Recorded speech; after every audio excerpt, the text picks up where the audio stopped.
All right, so I have new fish in here, but I've also replaced three of my OG cichlids. So the new fish are this Kenny cichlid, this Kenny cichlid. So look at the difference between this one being the alpha and this one being the omega. And I also have two more Damascenite. Two more Geohani cichlid. So this one, which is pretty high in the hierarchy, I would say, because of the nice colors, compared to this one, which is one of my OG, like old generation cichlid in here. But I also have this one, and look how blue he is compared to this one. Same species of fish, not the same rank in the hierarchy. So that is one cool thing about cichlids. But yeah, why did I change my two Venistus haps and my female Damascenite for these four new fish? It have to do with a lot of things. Technically, they were all from the same place in the world, Africa. Even more specifically than that, they were all from one of the three big reef lake of Africa. They were all from Malawi. So the temperature, the GH, the pH, all of that was the same requirement. But what about food? What about space? What about compatibility? All of those things, they were different.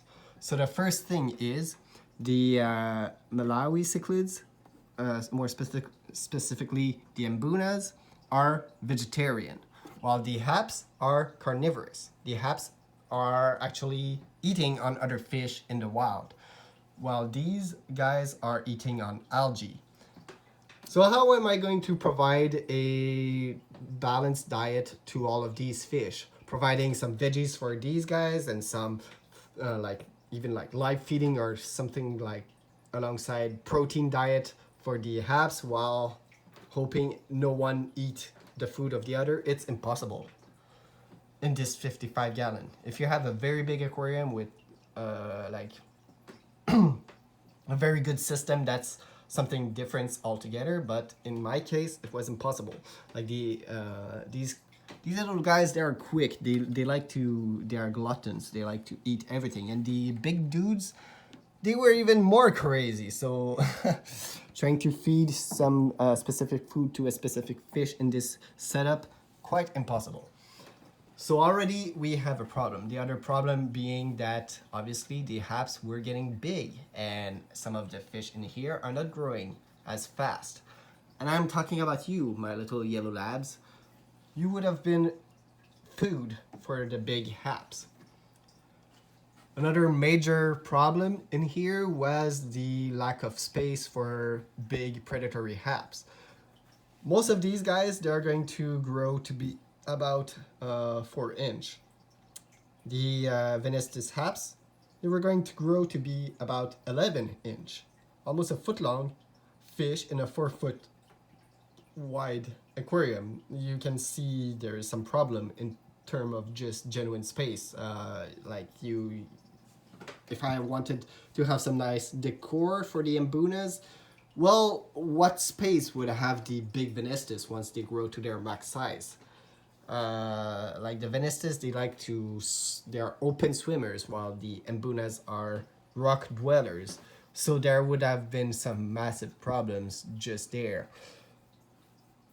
So yeah, the logistic of all things really made the me do the final switch.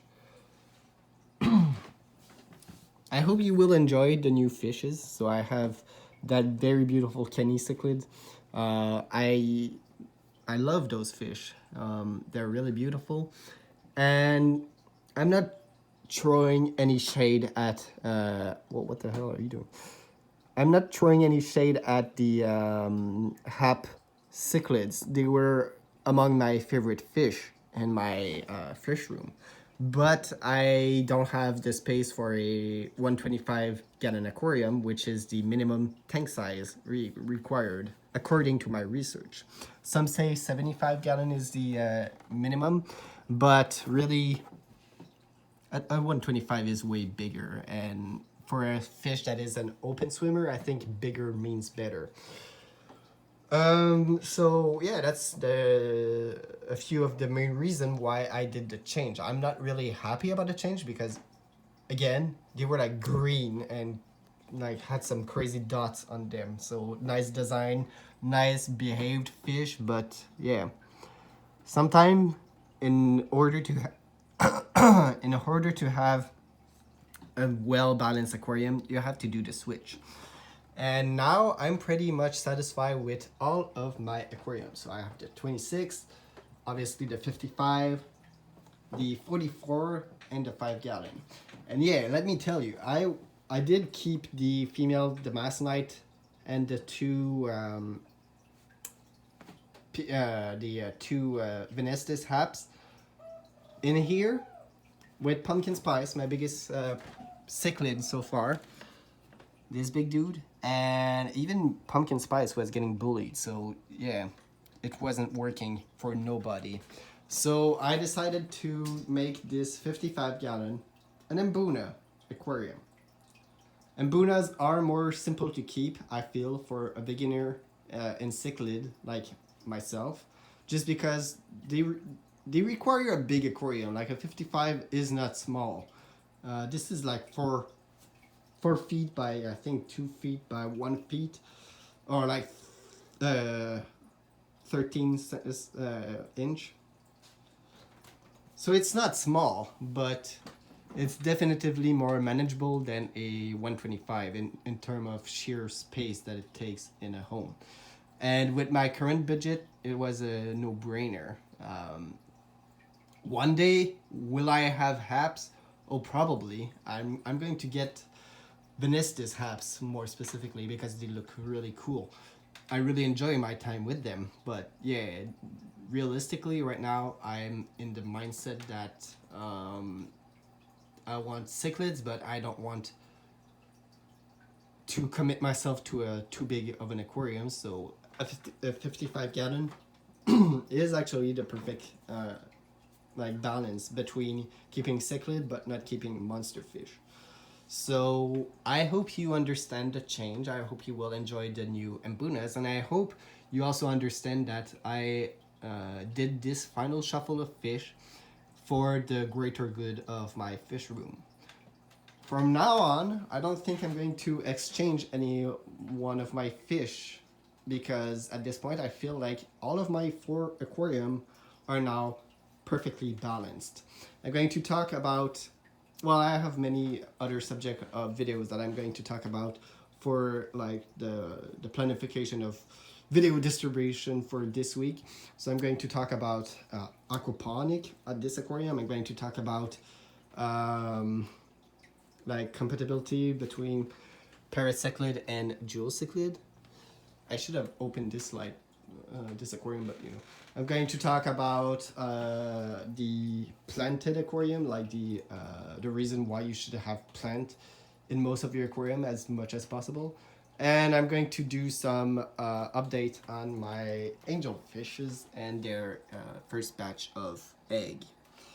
So that's most of the plans. I might do a video about like keeping snail with cichlids, because I do maybe plan to do that. But those are the few videos that you might see for this week. And then I'm going to try to do some care videos more specifically about the mbuna cichlids, because I'm starting to get a grip on cichlid keeping, and I think those videos would be extremely popular. And since I'm trying to reach monetization, I think that would be a very good way to both make easy video for me and make a lot of views, and yet be very interesting and entertaining for all of you guys. So let me know if you want another type of video. Those are the videos I have planned for this week, but maybe next week if you want like to know some stuff about some of the fish that you find cool, or like you have problem in your aquarium and you want advice on them and you want me to do a video, let me know. If I'm doing something completely wrong and you want to let me know, again, write a comment, and may the fish be with you and the Orenda power will prevail. Bye.